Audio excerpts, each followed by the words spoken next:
Bonjour, c'est Vincent à l'école de plongée à Aquadomia, spécialiste de la formation professionnelle plongée du débutant au moniteur de plongée loisirs et moniteur de plongée tech à Marseille dans le parc national des Calanques. Alors la vidéo du jour, elle porte aujourd'hui sur les techniques d'immersion phoque et canard. Pourquoi je fais cette vidéo? Tout simplement parce que j'ai une demande à ce niveau, je n'arrive pas à faire mon phoque, pouvez-vous me donner des explications? Et puis aussi tout simplement parce que je me rends compte que lorsqu'on arrive au niveau 4, en préparation niveau 4, j'ai peu de gens qui finalement savent réussir une bonne technique d'immersion.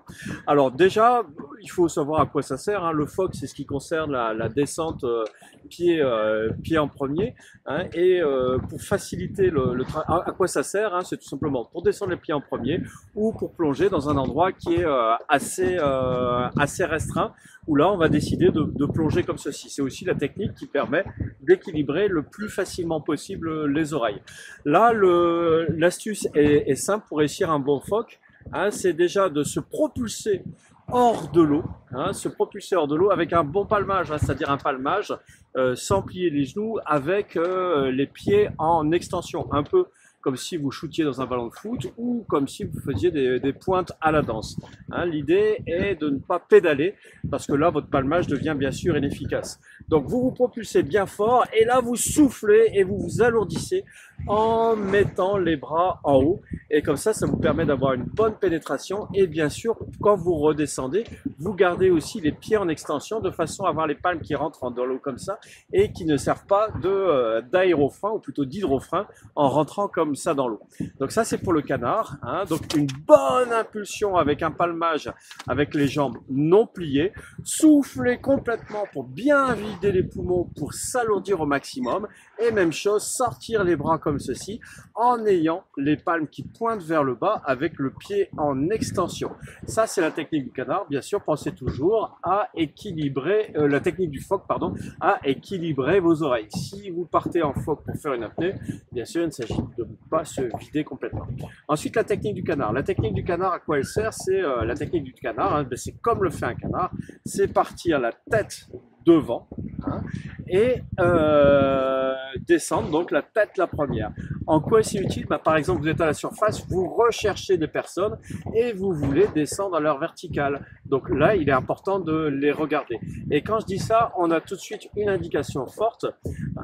Une astuce pour réussir un canard, c'est de bien prendre un point de repère à la verticale.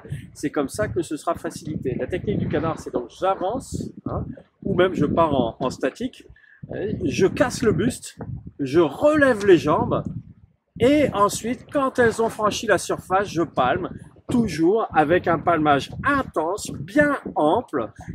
L'amplitude du palmage va jouer énormément et en évitant de plier les genoux, ils vont naturellement plier bien sûr avec la résistance de l'eau, mais en limitant cette pliure, en ayant les pieds en extension, comme si vous faisiez du foot ou de la danse en fait, du foot quand vous shootez dans un ballon.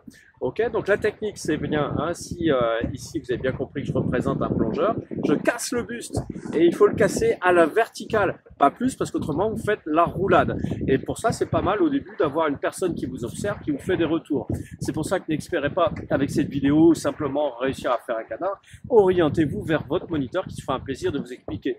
Donc vous prenez bien un point de repère, vous cassez le buste comme ceci, vous pointez les palmes, vous attendez bien sûr que les palmes soient enfoncées pour palmer vigoureusement, toujours droit, en pensant bien sûr à vos oreilles, sachant que le canard est un peu plus traumatisant pour les oreilles. Donc ça, c'est une technique indispensable à maîtriser dès qu'on se présente à l'initiateur ou au niveau 4, tout simplement parce qu'il y a des épreuves dans lesquelles c'est nécessaire. Je pense notamment à l'épreuve du sauvetage mannequin.